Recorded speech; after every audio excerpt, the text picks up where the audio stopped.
Yes. So we start our lecture here today. In yesterday lecture already we started to the international trade means what. काल आपण कालच्या लेक्चरला बऱ्यापैकी थोडेसे intro बघितले की ट्रेड कशाला म्हणायचं. हा मयुरी, मग ट्रेड कशाला म्हणायचं?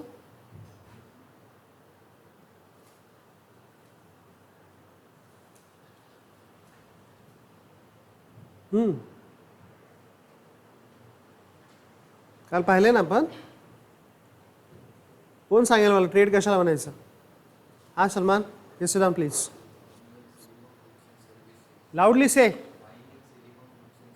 Yes, buying and selling of goods and services. Whether buy and sell within country,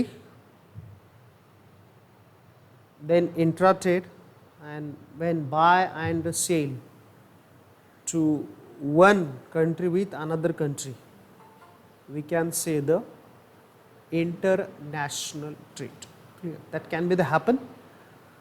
Also we learn what is the definition of international trade in a previous lecture, and just we started some importance of the international trade, or that is discussing the role, what is the role of international trade, right? So that same topic now today we continuing in today's lecture. Yes. So everyone is now on my share screen, I think. Online student can be on my share screen. I'm right. Yes, so previous lecture that all are discussed history and all meaning of international trade. Also we started to the types of trade. Import, export and import trade, right? Now in previous lecture already we focus on role of foreign trade to earn foreign exchange. Nowadays more value to the foreign currencies. Every नेशनलाच करन्सीला खूप value आहे international मार्केटमध्ये. बऱ्याच वेळा example देताना मी बोलत असतो की US डॉलर असेल, पाऊंड असेल, येन असेल, क्लिअर, रुपीज असेल समटाईम. एशियामध्ये आहे आपण, नाही असं नाही आहे. किंवा सार्क ज्या कंट्रीज आहेत माहिती आहे ना, सार्क सार्क काय आहे? सार्क आहे माहिती आहे? South Africa. हा,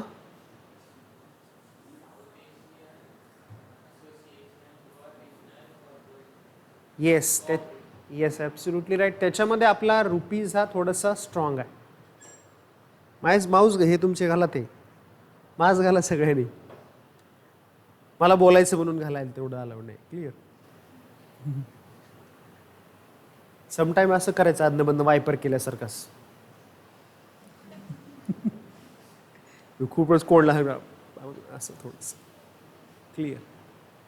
So these are the foreign exchange role in international market. ज्या कंट्रीचा एक्सपोर्ट जास्त त्याच्या करन्सीचं व्हॅल्यू जास्त. बरोबर आलमजेब? काय नाव ते? आलमजेबच ना? काय नाव रे? तो नाही, मागचा शेवटचा. तो कधी आलमजेब झाला? तो तर औरंगाबादच झाला डायरेक्ट. स्वतः म्हणतोय तो, मी नाही, आलमजेब नाही. शेवटचा कोण आहे तो मग? हा, तला. बर, त्याचा मित्र आलमजेब ना. बदलला परत. हा बरोबर, वेटवाले लोक एका कॅटेगरीमध्ये.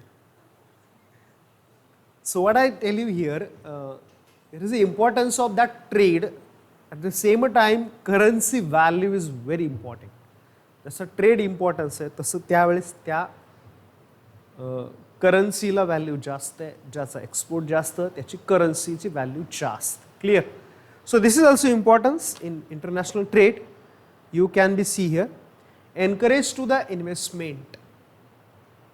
International trade is a engine of economic development असं बऱ्याच वेळा म्हटलेलं आहे, ट्रू आहे.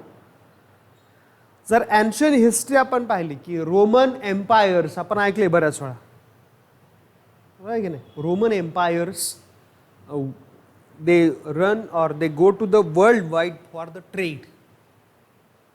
जे रोमन एम्पायर्स होते तर त्यांना ट्रेडमध्ये खूप ट्रस्ट होतं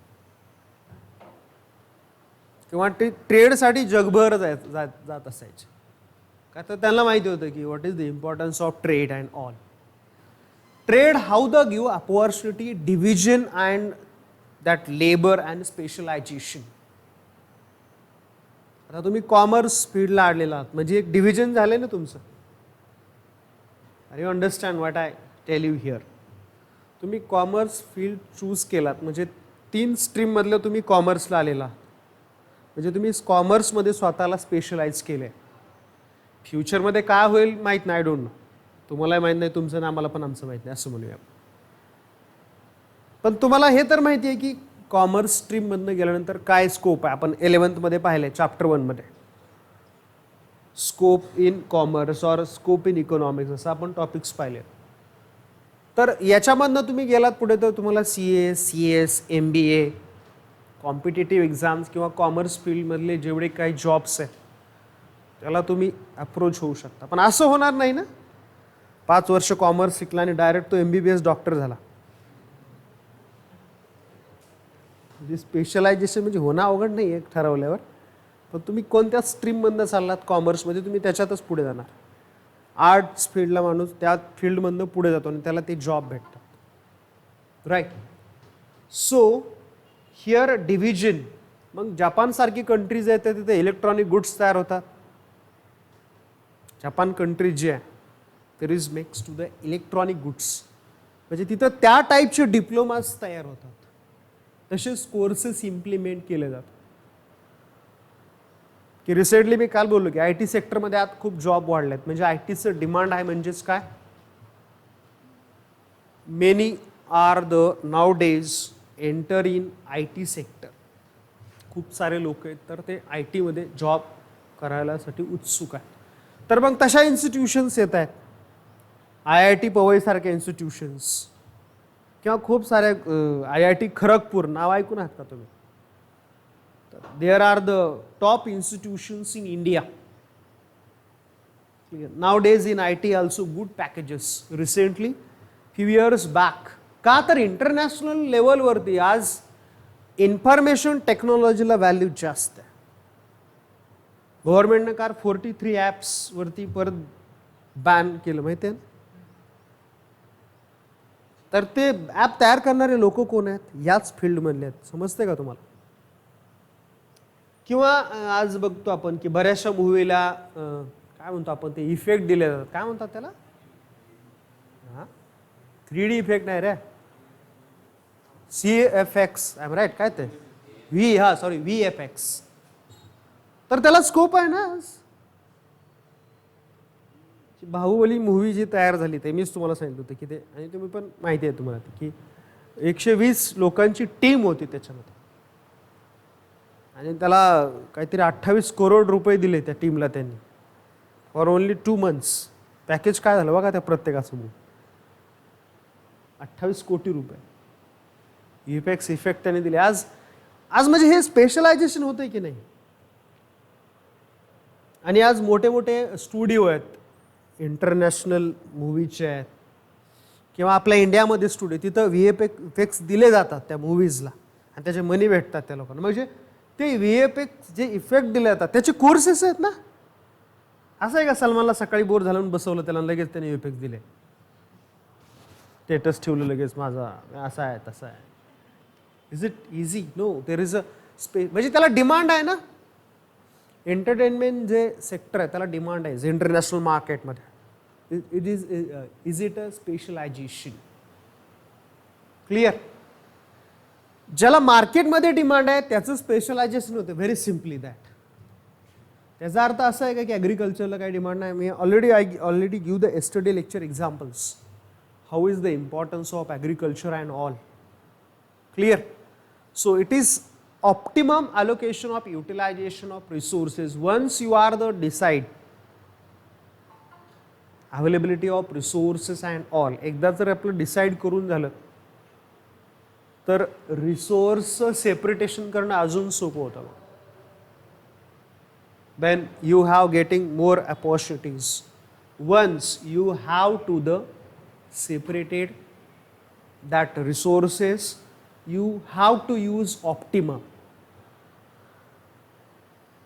ते ज्ञानदीपमध्ये तुम्ही आलात, हे बऱ्याच वेळा माझं एक्झाम्पल तुम्हाला देऊन झालेलं की तुमच्यातले काही मित्र दुसऱ्या स्कूलला कॉलेजला जॉईन होतात, बऱ्याच जणांची इकॉनॉमिकल कंडिशन नसते किंवा काही जणांची असते म्हणून तुम्ही इथे येता. आता तुम्ही असणारे तुम्ही मित्र मैत्रिणी एकाच कॉलेजचे असतात 10 पर्यंत, पण इथं आलं की तुमचा स्कोअर चांगला होतो, बरोबर आहे की नाही? का होतो? तर तुम्ही एक रिसोर्स आहात, राईट. तुमच्यावरती वर्क करतो आम्ही, वेगळं काय करतो का? काय इथं ज्ञानदीपमध्ये आले की सर्जरी करून टाकते ते चिप एका डोक्यात, चल बस रात्रंदिवस कर अभ्यास. You are the one source, and on your one source we take initiatives and you do work better and you rise to your own qualities and all, and it comes to the good performance in your study and all. Resource तुम्ही तोच आहात, पण ज्यावेळेस इथनं बाहेर पडता त्यावेळेस तुमचं स्कोअर चांगलं होतं, त्या सब्जेक्टमधलं नॉलेज तुम्हाला मिळतं.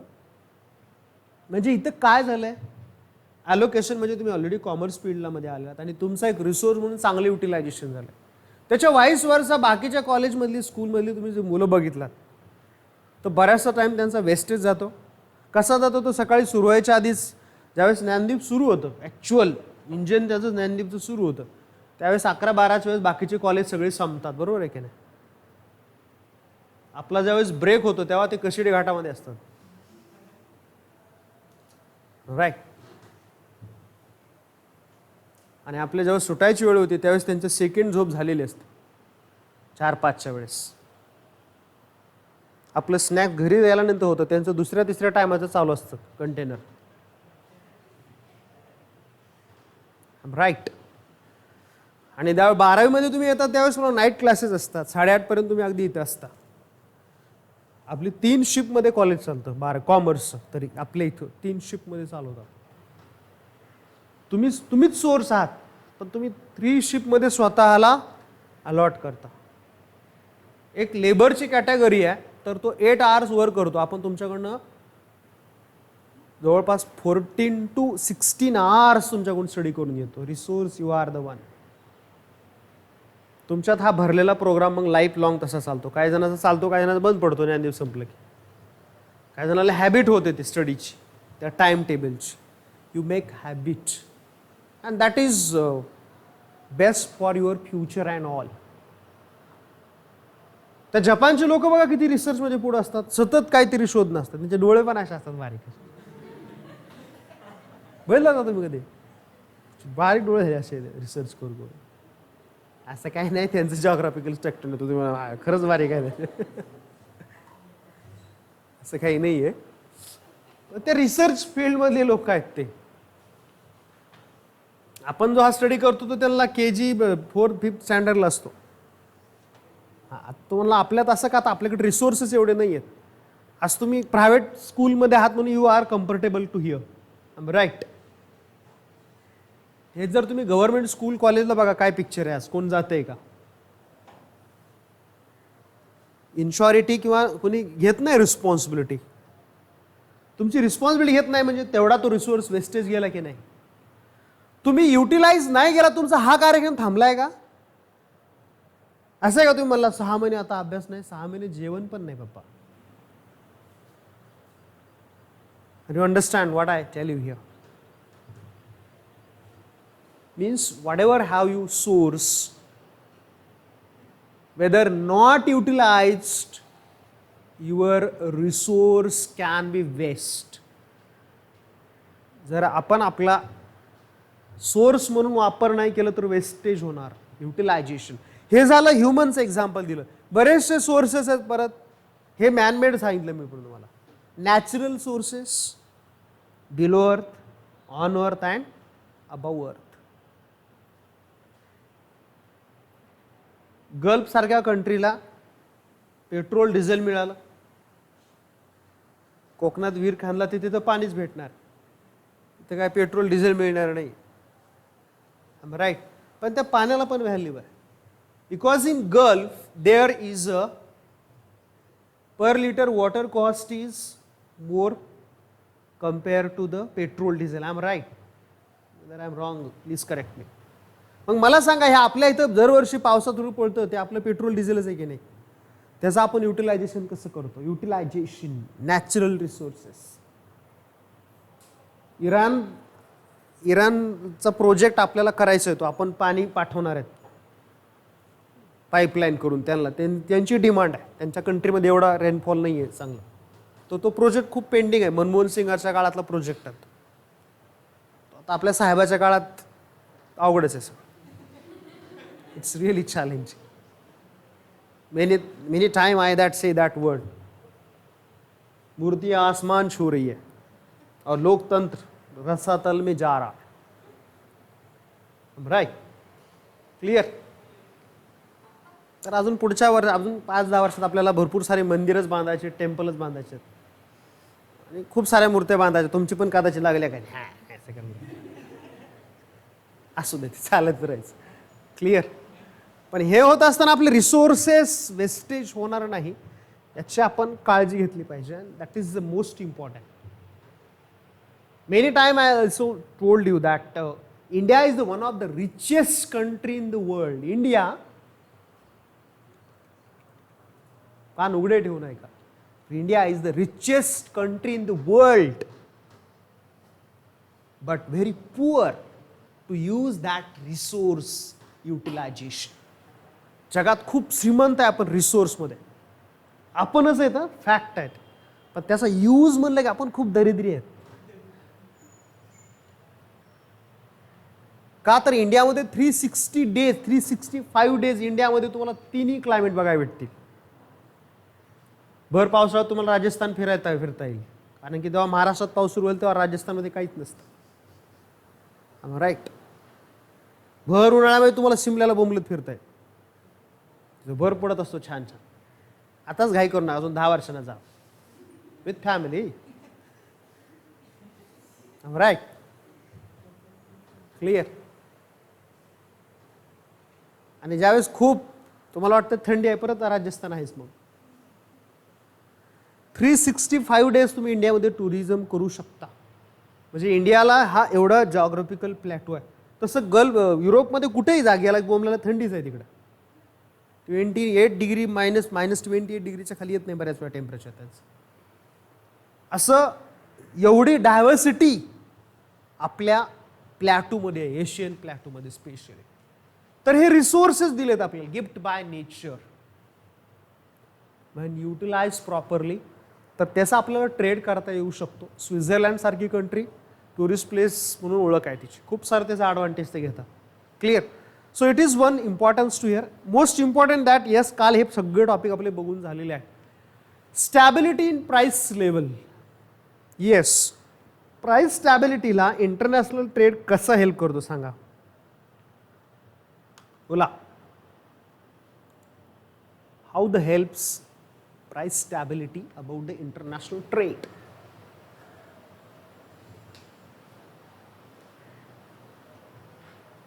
बोला.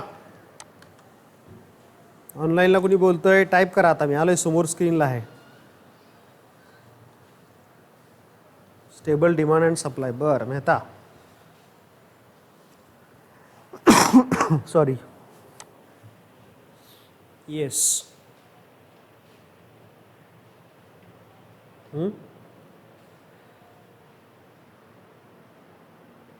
How helps to international trade?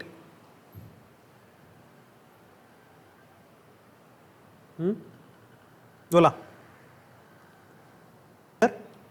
Or in this way we can be the whatever have that sources. आपण थोडक्यात काय करतो इथे मग, that sources utilized properly and same time we are trying to control or we are the manage. In short, we are doing the well management about the prices and all. and it is helps to the price stability. Availability of multiple choices.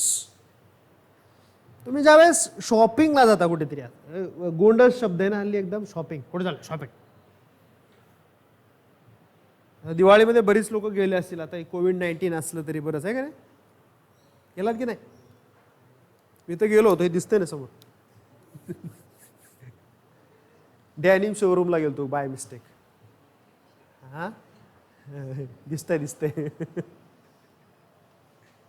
काय एक as a consumer म्हणून तुमच्या expectations काय असतात? Quality, okay.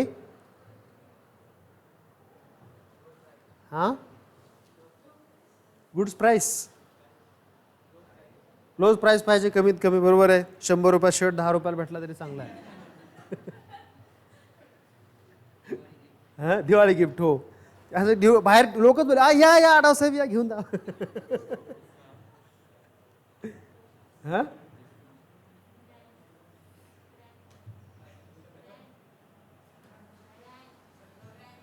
म्हणजे हा, brand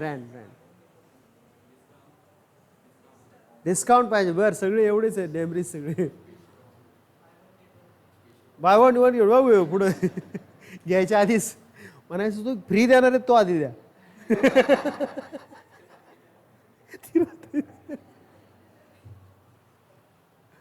अजून हा,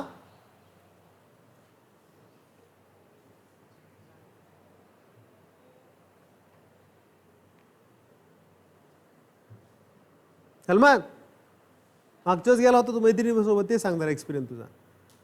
दिल्लीला गेलता ना तू? हा, लहान माणूस आहे, भारी आहे हा ना, भारी आहे. ह्याला तिथं क्वारंटाईन केलं तर वाटतं तो 4-5 महिने. खायला प्यायला दिलेलं वाटतं. What is one customer expectations? तुम्ही खरेदी करा किंवा न करा, काय एक्सपेक्टेशन असते तुमची? You want variety of goods. तीच विसरलो आपण सगळं. काय घ्यायच्या आधी आम्हाला काय ना डिस्काउंट द्या, अरे बघा तर द्या. आपल्याला सवय आहे की मला एक गुड्स घ्यायची तरी मला 10 तिथं सबस्टिट्यूट पाहिजेत तसे. आणि आम्ही तर काय बोलायला नको, साडी मार्केट बद्दलचा तुमचा खूप चांगला एक्सपिरियन्स आहे, बरोबर आहे ना. 1 किलोची साडी घ्यायची असली तरी 150-200 किलोची साड्या समोर पाहिजे पडलेल्या, बरोबर आहे ना. I am right. You have need to the varieties. Clear. आता साडी काय इंडियामध्येच बनवली जास्त, एशियामध्ये साडी बर्मा ह्या कंट्रीमध्ये वेअरिंग आहे पुन्हा आहे. एशियामध्ये आता हल्ली बऱ्यापैकी साडीची फॅशन आहे वर्ल्ड वाईड, तसं पण इंडियामध्ये जास्त आहे, क्रेज जास्त आहे त्याची. पण बाकीचे इलेक्ट्रॉनिक गुड्स आहेत की as a customer we want a number of varieties. आणि हल्ली ऑनलाईन शॉपिंगनं तर खूप सारं सोपं करून दिलं, तुम्हाला कम्पॅरिझन पण करता येत आहे. You can do the best comparison, you can select one. साधा मोबाईल घ्यायचा असलं तरी आपण किती चौकशी करतो, त्याची रॅम किती आहे, त्याच्यात किती ही आहे, काय म्हणतो आपण त्याला, बॅटरी बॅकअप कसं आहे त्याचं, कम्पॅरेटिव्हली कलर कॉम्बिनेशन्स कसे आहेत, डार्क घेतलं तर कसं आहे, येलो घेतलं तर कसं आहे, ब्लॅक घेतलं तर कसं आहे. क्लिअर. स्क्रीनशॉट, सेल्फी, बरंच काय काय त्याच्यात आहे. हां, हो, क्लिअरिटी महत्त्वाचं आहे. ते आपल्याला समोर स्टेटस ठेवायचं असून होतं. मेनी इश्यूज, म्हणजे एवढ्या इश्यू तुम्ही कम्पॅरिझन करत असता आणि मग तुम्ही चॉईसेस करता की हे काय झालं, that is a multiple choices. आज चायनातल्या गुड्स बऱ्यापैकी भरपूर इंडियामध्ये येतात. तो इंडिया प्लस चायना, जपान, बऱ्याचशा कंट्रीज आहेत किंवा इस्रायलच्या गुड्स आहेत. इलेक्ट्रॉनिक गुड्स एक इंडियामध्ये सिमिलर मार्केट आहे मोबाईलच्या. आपण आता एवढा आता तुम्हाला एक्सपिरियन्स असेल त्याच्यामध्ये, आपल्याला फक्त मोबाईलचंच माहिती आहे, पण खूप साऱ्या आता इलेक्ट्रॉनिक गुड्सचं पण एक सिमिलर मार्केट आहे. There is a huge varieties, huge and huge, खूप साऱ्या व्हरायटीज आहेत. आणि हे जर पिक्चर तुम्ही बिफोर 90 बघितलं आपल्या कंट्रीजचं, before 19 there is a less varieties. आपल्याकडे फारशा काय व्हरायटी नव्हत्या तेव्हा. आणि आज तर थोडासा बदल झाला आहे. न्यू इकॉनॉमिक पॉलिसीज आलेल्या आहेत. There is a permission to the foreign exporter directly sell in India, and India is also giving opportunity to the sale foreign countries. And it is really credit goes to the policy makers and also open economic policies and all clear. So in short, that is what is here.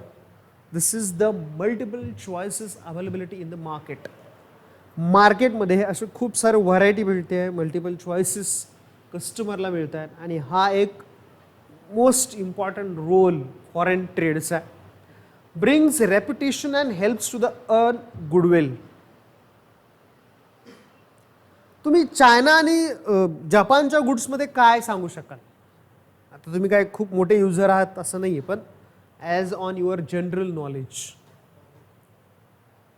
की तुमच्यासमोर एक चायनाचा mobile आहे आणि एक जपानचा mobile आहे, तर तुम्ही काय सांगाल? काय एक अप्रोच असेल तुमच्यासमोर त्या मोबाईलला बघितल्यानंतर? सेम फीचर्स आहेत दोन्ही मोबाईलचे, सेम प्राइसेस आहेत,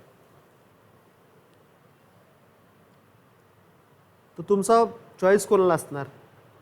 आता आपले वॉर चालू आहे म्हणून असा अर्थानं नका घेऊ. आपल्या साहेबांनी नाकात वारं भरलं की आपण बोललो चला तशा अर्थानं नका घेऊ. ॲज अ कस्टमर म्हणून त्या व्ह्यूने घ्या. बऱ्याच वेळा आपण काय करतो, गुड चॉईसमध्ये देशप्रेम मध्येच आणतो आणि देशप्रेमचे ठरलेले दिवस आहेत. दिवाळी आली की देशप्रेम, गणपती फेस्टिवल आले की देशप्रेम, आम राईट, होळी फेस्टिवल आला, कलरिंग फेस्टिवल आलं, जेवढे नॅशनल फेस्टिवल आले की आपलं देशप्रेम उफाळूनच येते एकदम असं. हां, तशावर अर्थांना विचार करा. As a customer you think. म्हणून म्हटलं की ज्यावेळेस तुम्ही एका चायनाच्या मोबाईलला प्रेफरन्स घेता किंवा जपानच्या, तर तुम्हाला काय वाटतं ॲज अ कस्टमर?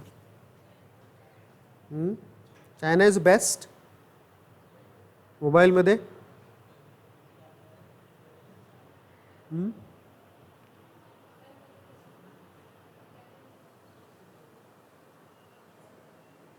बोला, माझा क्वेश्चन समजलाय तुम्हाला?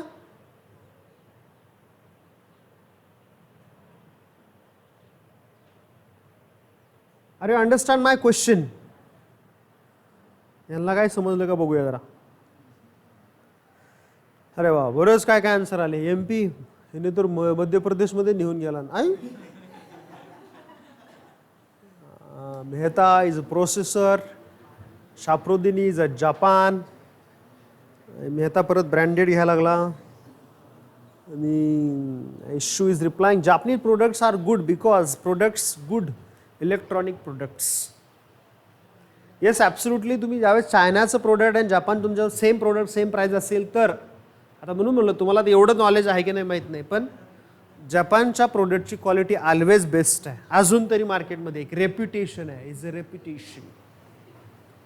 आता क्वेश्चन तुम्हाला कळला नाही बहुतेक. तुम्हाला काय, मला तुम्हाला सांगायचं काय, तुम्हाला I don't you understand how is taken that question and all. Clear? की चायनाच्या गुड्सची गॅरंटी तुम्ही देऊ शकता का?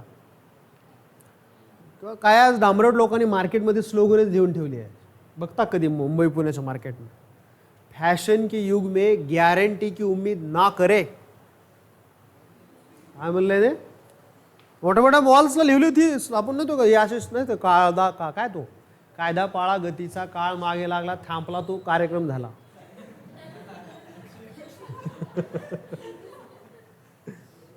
तसं तिथे लिहिलंय मॉल्समध्ये, फॅशन के युग में गॅरंटी की उम्मीद ना करे. फॅशन के युग में गॅरंटी की, म्हणजे कोणाची याची गॅरंटी का आपली? हा, विच गॅरंटी? हा, कशाची? Presenting market and all right. At the moment that country's reputation is most important. की चायनाच्या गुड्स म्हणल्यावर आपण जसं म्हणतो की क्रिटिसाइज करतो की काय डाऊटफुल आहे, काहीतरी कार्यक्रम डाऊटफुल आहे यांचा, ह्या बरोबर नाही, असं असा अप्रोच होतो. तसं किंवा हल्ली आपण मार्केटला गेल्यानंतर देशप्रेम सोडा पण आपण म्हणतो की जरा त्यातली त्यात बरी दाखवा, थोडीशी चालेल अशी दाखवा, म्हणजे शॉपमधनं घरी तरी पोचू दे तिला व्यवस्थित. Clear. Whether I bring that goods from shop, तुमची बायको तर म्हणते तिथे जरा 4 वेळा चालू करून बघत जा घेतल्यानंतर वस्तू, आणि घरी आल्यानंतर चालू होईल का नाही बघत जा. असं काय होत नाही का, आपण ते गणपतीच्या वेळेस डेकोरेशनचं बरंचसं साहित्य घेतो, ते 4 दिवस 5 दिवस चालतं, असं वाटतं ते रिचार्जसारखं, ते त्याला कार्यक्रम सेट असतो काय त्याचा, बरोबर ते 10 दिवस चालतं, 10व्यानंतर 11व्या दिवशी संपला, थांबला तो पुन्हा. क्लिअर. काळ संपतो त्याचा तिथं. This is the over then. Clear. So this is the most important thing in that goods and all. Clear. तर कशावरती आपण आलो होतो की reputation is most important international market. आपण रिसेंटली रफाईल कार्यक्रम आणला, बरोबर आहे ना, रफाईल डील, राफेल ज्याला आपण म्हणतो. क्लिअर. त्याचा हा मराठीमध्ये खूपच भयानक आणि डेंजर अर्थ आहे आणि चांगला अर्थ आहे तो. क्लिअर. आगीचा झोत ज्याला आपण म्हणतो का नाही. तर ते रफाईल आपण फ्रान्स डेसॉल्ट एव्हिएशन कंपनीकडनं ते परचेस केलं.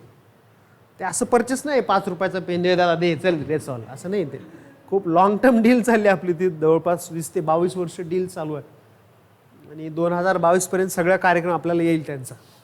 36 रफाईल घेतलेले आहेत आणि आपण आहेत खूप, ते पॉलिटिक्स आपण सोडून देऊया. पण ज्यावेळेस असं आपण डीलिंग करतो, ते एक रेप्युटेशन आहे ना त्या प्रोडक्टला, तेच आपण चायनाबरोबर करणार नाही. काय भरोसा, तो टायमालाच बंद पडायचं, बॉर्डरवरती आपण दम बघू तुझ्यात किती आहे तो, आणि ह्याला चावी मारत बसायचं, अरे हे चालूच होईना.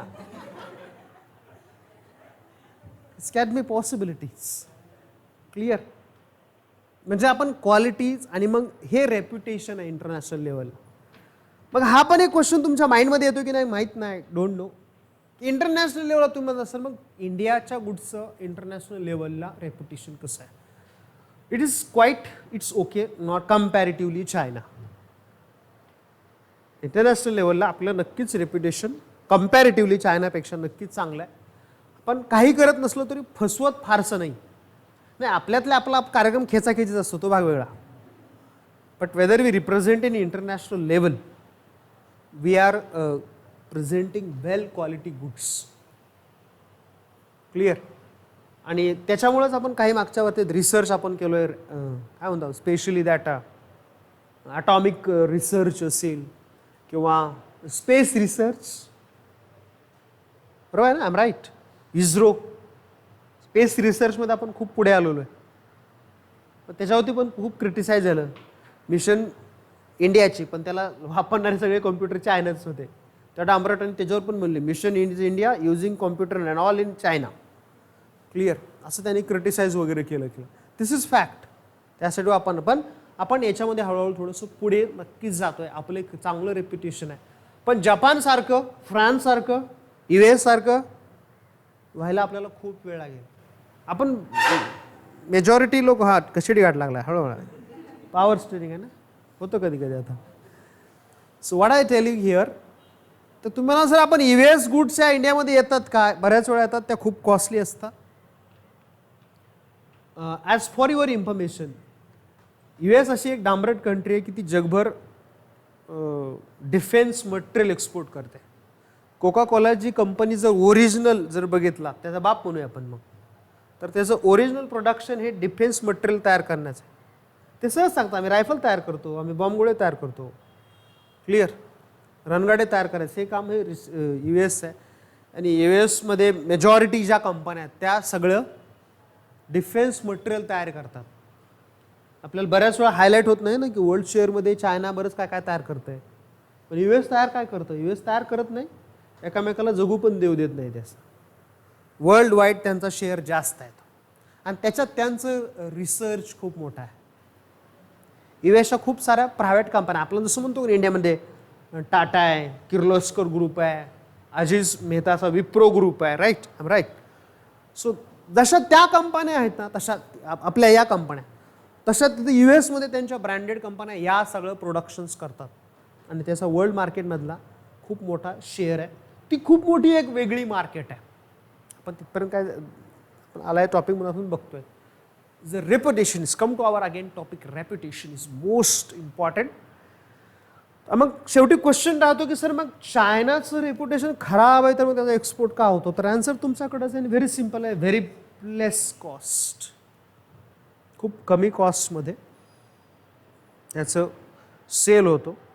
कमिशन सेलर करणारा पण आहे, चांगलं भेटतं. जे कुणी प्रोड्युसर आहेत मधले, तुम्हाला मग आपण का करत नाही, आपण तेवढा रिसर्च करत नाही. एखादी गोष्ट आपण शोधणं that can be really challenging. त्यासाठी खूप वेळ द्यावा लागतो आणि वेळ दिल्यानंतर ती गोष्ट पुढे जाते. And then comes to the automatically success is there. Clear.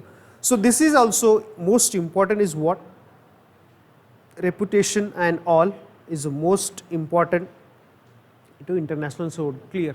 So I think, are you understand at all role of foreign trade? Are you understand? समजलं का सगळ्यांना? ऑनलाइन ऑफलाइन बोला. चलो, व्हेरी गुड. ओके. सो नाव आपण पाहिलं आतापर्यंत सगळे qualitative होतं थोडंसं. आता थोडंसं क्वांटिटेटिव्ह स्टडीकडे जाऊया. आपण फॅक्च्युअल स्टडी म्हणूया, फॅक्ट बेस्ड स्टडीज. क्लिअर. आता हा सगळा आपण थोडंसं काय म्हणूया, क्वालिटेटिव्ह स्टडी होता, कॉन्सेप्च्युअल थिअरी स्टडी होता. आता आपण थोडा फॅक्ट बेस्ड किंवा त्याला आपण म्हणूया केस स्टडीज बघूया. This is the composition and direction of India's foreign trade. Clear. तर एकंदरीत जर पाहिलं, what you seen here as the composition and direction of India's foreign trade, there is an increasing share in GNP or gross national product or income, we can say that. जर तुम्ही याचा जर share बघितला तर it is good improvement. खूप चांगली improvement होताना आपल्याला दिसते. 90च्या वेळेसचा ट्रेड शेअर आणि आत्ताचा शेअर खूप सारा डिफरन्स आहे. Because 1950 to 1990, within 40 years, policy makers restricted to our countries. Here is not a topic of study that is good or bad or anything. हा काही स्टडी टॉपिक नाही की ते असावं नसावं, तो एक वेगळा भाग आहे. क्लिअर. पण जर तुम्ही एक फॅक्ट पाहिली याच्यामध्ये तर पर्सेंटेज आपलं नक्कीच वाढलं आहे इंटरनॅशनल ट्रेडचं. जस्ट आय टोल्ड यू 25% पर्यंत ते वाढलेलं आहे. Increase in volume and value in trade. आधी दोघातला डिफरन्स समजून घ्या. व्हॅल्यू म्हणजे quantity. Value means quantity of export in international trade. India's, whether go to the actual figure or percentage in the last 30 years, 1992 up to 2020, that percentage is continuously rising. Text मध्ये तुमचा number actual दिलेले आहेत, काय तेवढे काय रट्टा मारले नाहीत ते तसे, डोक्यात नाही एवढं बघितले होते एकदा. पण तर तो पर्सेंटेज बघितला तर अगदी 5% पासून सुरू होऊन आता तो खूप वाढलेला आहे. हे झालं क्वांटिटी. व्हॅल्यू म्हणजे aggregate sale. Clear. Aggregate sale in international. ह्या दोन्ही असं तुम्ही विचारात घेऊ नका only for rise in export. You don't think it is just rise in export but also in import. आपण फक्त एक्सपोर्ट करतोय असं नाही आहे, सायमल्टेनियसली आपला इम्पोर्ट पण वाढलेला आहे, आपली पॉप्युलेशन वाढल्या आहेत, आपले नीड वाढलेले आहेत. कारण की इंडिया एकाच वेळेस रिच लोकांचा पण आहे, मिडल क्लासचा पण आहे आणि लो इन्कम लोकांचा पण आहे. एकीकडे आपण बघतो की फोर्ब्सच्या लिस्टमध्ये रिचेस्ट लोकांमध्ये इंडियातल्या काही लोकांची नाव वाढत आहेत, बघतोय ना आपण. फोर्ब्स लिस्ट जे डिक्लेअर करतं toppest millionaires in the world, 500 people, त्यात इंडियातले काहीतरी 100 लोक आहेत. मग आपण पुअर कसं काय म्हणायचं. आणि हा कधी कधी क्वेश्चन पण येतो की how we can say we are living in developing countries, because simultaneously here richest people, simultaneously there is a more proportion of middle class and also lower class people in India. त्यांच्या need बदलतात आहेत, त्यांच्या consumption pattern change होतोय, life cycle ज्याला lifestyle, cycle not lifestyle is also changed. These all are impact. या सगळ्याचा impact नाही म्हणलं हो म्हणलं तरी ट्रेडवरती होतो. And this is a long term effect. तो आपल्याला दिसून येणार आहे. So it is increase in value, change in composition of export. एक 90च्या अगोदरची कंट्री म्हणून काय होती इंडियाची ओळख? टेक्स्टाईल मध्ये आपण प्रोडक्शन करायचो आणि एक्सपोर्ट करायचो. आणि राहता राहिलं काय तर मग परत काय म्हणतो आपण त्याला, स्पायसेस, याच्यामध्ये आपला ट्रेड होता जास्त. म्हणजे agricultural goods majority and little bit industrial goods. But after 90s India is totally different. 1990 नंतरचा इंडिया खूप वेगळा आहे. मला वाटतं आपण लास्ट इयरला एक तुम्हाला व्हिडिओ क्लिप दाखवलं होते, आठवत आहे का? मनमोहन सिंग की त्यात सचिन पण दाखवला होता की इंडियातलं सगळंच कसं चेंज होत गेलं. 90 नंतर स्पोर्ट्स पण डेव्हलप कसा होत गेला, इंडस्ट्री कशी डेव्हलप होत गेली, सर्व्हिस सेक्टरमध्ये का चेंज होत गेला. या सगळ्याचं काय चेंज झालं हो? Change in the entire pattern of our state. आज तुम्ही या कॉमर्स स्ट्रीममध्ये आलात. कॉमर्स स्ट्रीम काय 90च्या वेळेस एवढी पॉप्युलर नव्हती, होते काय? नो. तुमच्या घरामध्ये सगळ्यांना विचार, घरच्यांना एकच स्ट्रीम माहीत होती पहिले, आर्ट्स, नंतर सायन्स. सायन्स एवढी डोक्यात फिट बसली की आज प्रत्येकाला, लहान मुलगा चाइल्ड बेबी झाला की लगेच म्हणतात माझा डॉक्टर होणार, इंजिनियर होणार.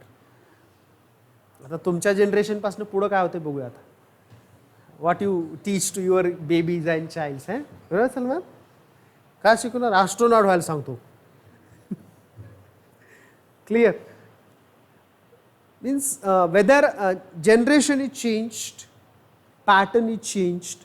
मागच्या काही वर्षामध्ये हा बदल होतो आहे. आता हे जरी मी असं म्हणलं असलं तरी मागच्या काही वर्षामध्ये असं प्रत्येकाला असं काही वाटत नाही ना, प्रत्येकानं डॉक्टर, इंजिनियर असं काही व्हावं. कारण की याच्याशिवाय खूप सारे प्रोफेशन्स आहे. There is a huge professions आले म्हणजे त्याचे प्रोडक्शन्स आले, सर्व्हिसेस आले. I am right? प्रोफेशन्स आले, production is come there and also simultaneously services is also come there. आणि या सगळ्याचा इम्पॅक्ट कशावरती झाला आहे? Change in trade pattern. Industrial गुड्समध्ये खूप सारे नवीन इलेक्ट्रॉनिक गुड्स इंडियामध्ये प्रोड्यूस केल्या जात आहेत. डायमंड मार्केट येईल. तुम्हाला डायमंड इंडियात कसं काय आलं सर? आपल्याला पहिल्यापासून सोन्याची याची बरी जावं, पुन्हा ज्वेलरी, क्लिअर, किंवा प्रिशियस स्टोन याच्यावरती वर्क इंडियामध्ये केलं जातं, त्याचा एक्सपोर्ट वाढलेला आहे. इंडस्ट्रियल गुड्समध्ये एक्सपोर्ट वाढलेला आहे. क्लोथ जी काय म्हणतात garment industry, I am right? Garment जी इंडस्ट्री आहे त्याच्यामध्ये रिसेंटली खूप सारे बदल होत आहेत. अँड ऑल्सो काय म्हणतो आपण त्याला, हस्तउद्योगाला इंग्लिशमध्ये एक नाव विसरलो मी. these also recently are the huge export in India. Means इंडियाची एक्सपोर्टच्या लिस्टमध्ये 90 नंतर खऱ्या अर्थानं बदल व्हायला सुरू झाले. This is not only in visible goods but also in invisible goods, that is called services. आज जसं मी तुम्हाला ऑनलाईन टीचिंग करतो, बरोबर आहे काय? लॉकडाऊनमध्ये मुंबईमधनं एशिया सोडा जगभर टीचिंग झालेलं आहे. कितीतरी प्रायव्हेट क्लासवाल्यांनी ते केलेलं नाही, करोडो छापलेले आहेत त्यांनी. लॉकडाऊनमध्ये असे बरेचसे लोक आहेत त्यांनी मुंबईमध्ये स्टुडिओ काढलेले आहेत, माझे मित्रच आहेत त्याच्यामध्ये, आणि त्यांनी वर्ल्ड वाईड जगभर लेक्चर दिलेत घरी बसून. म्हणजे जवळ नियर पासच्या स्टुडिओला व्हिजिट करून, पॉसिबल असेल तर घरी बसून वर्ल्ड वाईड टीचिंगचे लेक्चर दिले. आज हे टीचिंगमध्ये खूप सारे मनी आला आहे. आज तुम्ही बघताय का? तुम्ही म्हणाल का sir? Food, shelter, cloth, health, education, never forget that. आणि आपल्या डोक्यात एज्युकेशन म्हणलं की प्रायमरी, सेकंडरी, हायर सेकंडरी, बोंबलं संपल्याच्या पुढं काहीच माहीत नाही आपल्याला. पण आज एज्युकेशन फील्डमध्येच खूप स्कोप आला आहे. ज्यावेळेस तुम्ही कमर्शियल कोर्सेसला जाता, CA, CS, तुम्हाला त्याच्या फीज माहीत होतात, पण तुम्हाला एवढंच माहीत असतं की कमर्शियल कोर्सेस एवढेच आहेत, याच्याशिवाय ढिगभर कोर्सेस आहेत.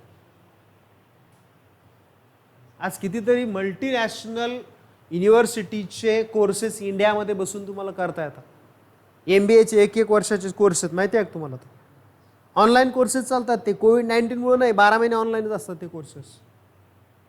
That field is rising. इंडियामध्ये याच्यामध्ये रिसेंटली खूप चेंज झाला. Information technology, yes. So these all are the change in composition. What I tell you here conclude is what? A pattern of India's trade are tremendous change.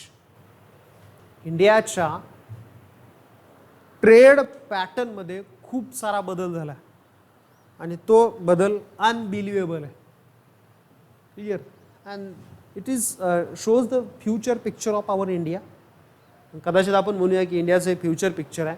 Change in composition of imports. एका साईडला आपला export बदलतोय आणि दुसऱ्या साईडला आपला need पण change होत आहे.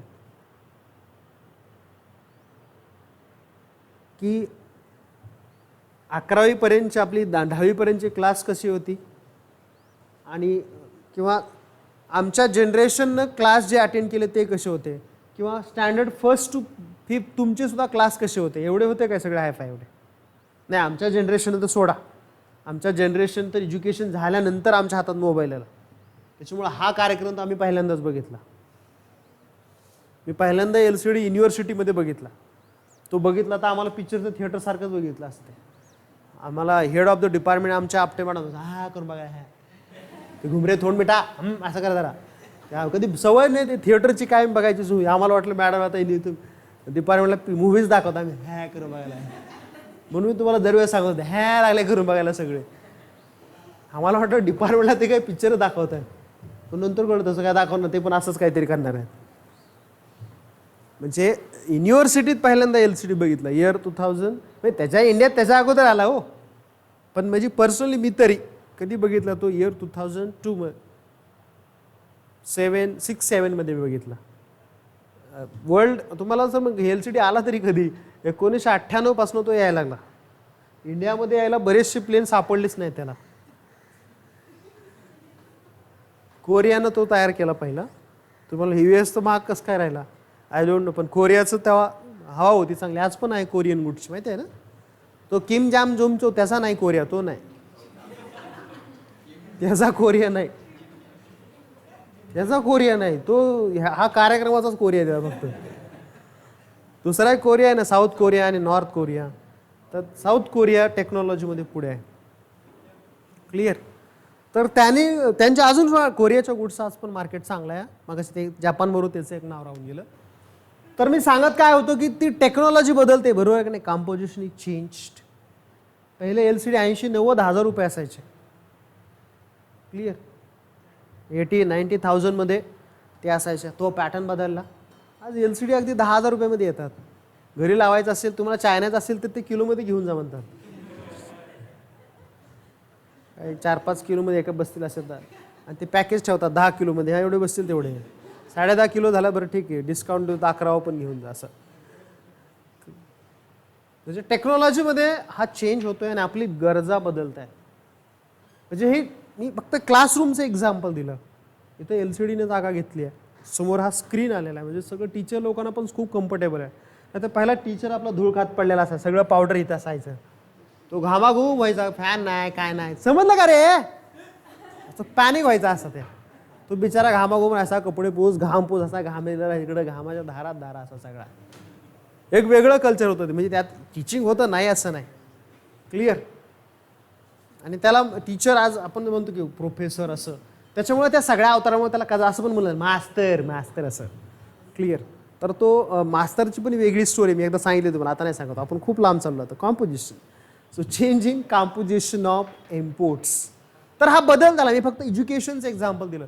म्हणजे आज एज्युकेशन फील्डमध्ये LCD आला आहे, व्हाईट बोर्ड्स आलेले आहेत, लॅपटॉप आलेला आहे, वायरलेस स्क्रीन आलं आहे, समोर कॅमेरा आलेला आहे. क्लिअर. एक्सटेन्शन बोर्ड्स आलेले आहेत. बरंच किती बघा किती चेंज आहे. Huge change. हा देशी जुगाड केला आपण. हा ट्रायपॉड हा तयार केला आपण, माहितलं का. होय. आपण लोक हुशार आहेत तसं. सिच्युएशनला आपण अँडजस्ट हेच पाहिजे असं काही नाही, आहे त्यात भागवायचं. क्लिअर. पण आपल्या गरजा थांबल्यात का. Never be stop. This is the composition. एवढंच एज्युकेशन एवढा एज्युकेशनमध्ये बदल होत असेल तर आपल्या घरामध्ये तर बघा आपण किती बदल केलाय. अगदी घरातलं ज्याला आपण हॉल म्हणतो, हॉलमधल्या कितीतरी वस्तू बदललेल्या आहेत. फ्लावर पार्ट्स आले तिथं, परत काही क्लोथ्स आलेले आहेत, सोफा कसा सजवायचा त्याचं काय बरंच कार्यक्रम आलेला आहे. किचनमध्ये किती बदल झाला आहे मागच्या किती वर्षामध्ये. होम अप्लायन्सेस, खूप गोंडस नाव दिलं आहे मल्टीनॅशनल कंपन्यांनी. होम अप्लायन्सेस घ्या मारा, मोठे मोठे डिस्काउंट लावतात, दणकावून घ्या. क्लिअर. आणि आपण असं सेल लावला किती तर इतर किलोमध्ये घेतो, तिथं पोत्यानंच भरून आणतो आपण. चला उद्या खर्च काय कमी नाही आपल्याला. किचनमध्ये किती जागा कव्हर केली त्यांनी. ते एक्झॉस्ट फॅन काय काय, रेफ्रिजरेटर काय काय, पुन्हा ओव्हन काय किती, पुन्हा पुरण बारीक करण्याचं मशीन वेगळं आहे, मिक्सर ग्राइंडर परत वेगळं आहे, पुन्हा तो ॲटो परत आता गॅस आलाय. हे सगळे ऑटो गॅस आल्यामुळे आपले गॅस वाढत चालले, त्यामुळे कामच नाही आपल्याला काही. There is work is less.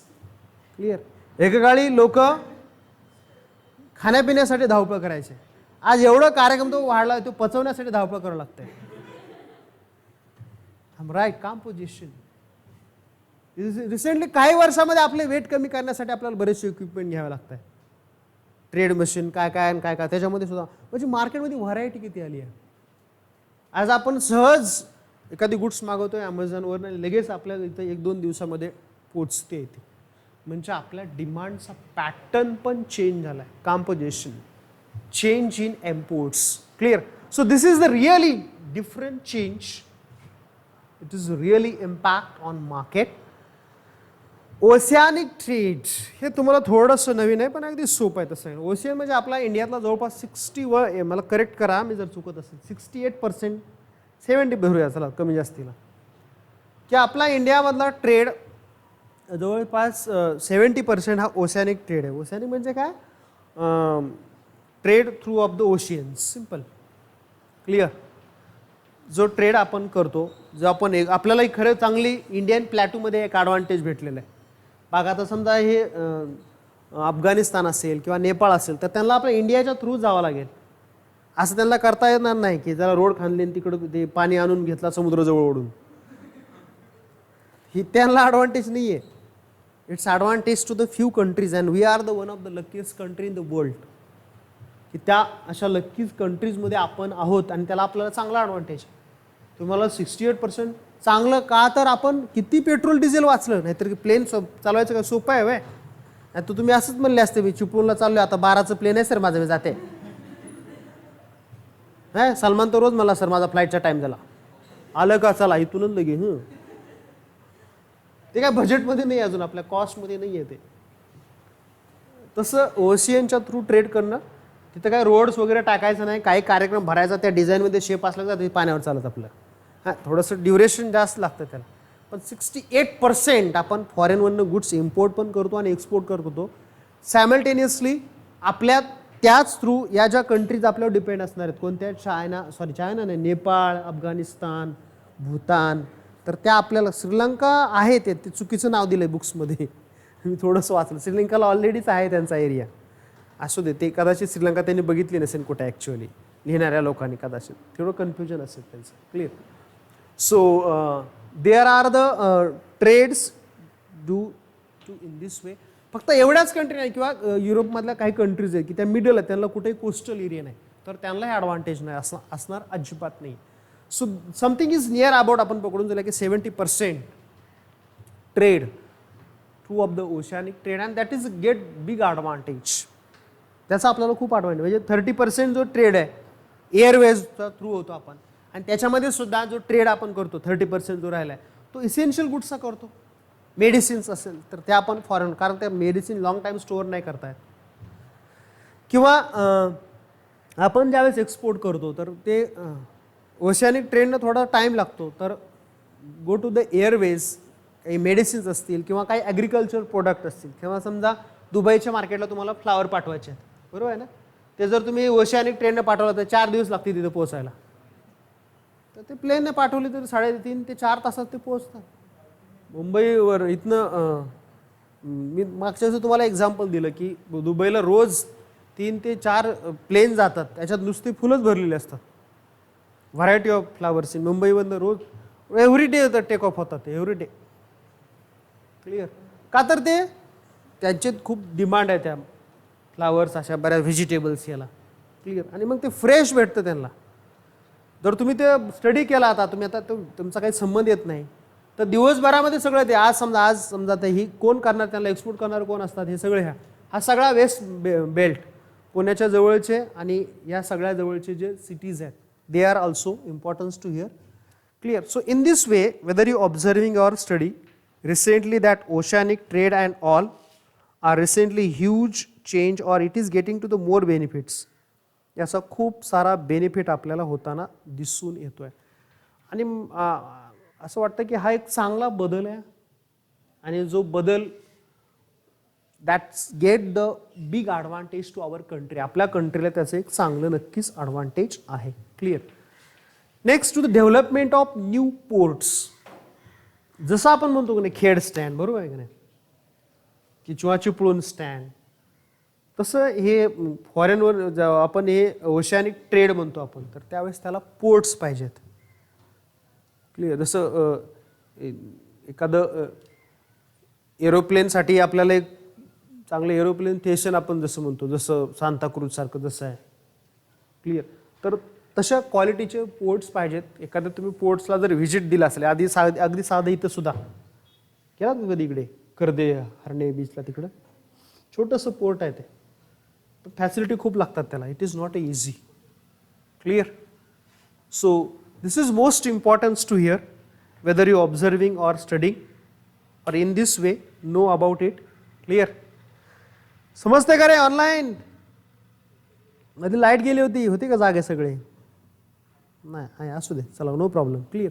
So this is also development of the new ports and all, clear. That is getting the big advantages to here. और so these all are the case studies whether you observing or studying. म्हणजे याच्यावरून आपल्या लक्षात काय येते की हा एक चांगला बदल म्हणूया, that is getting the more advantage in foreign trade.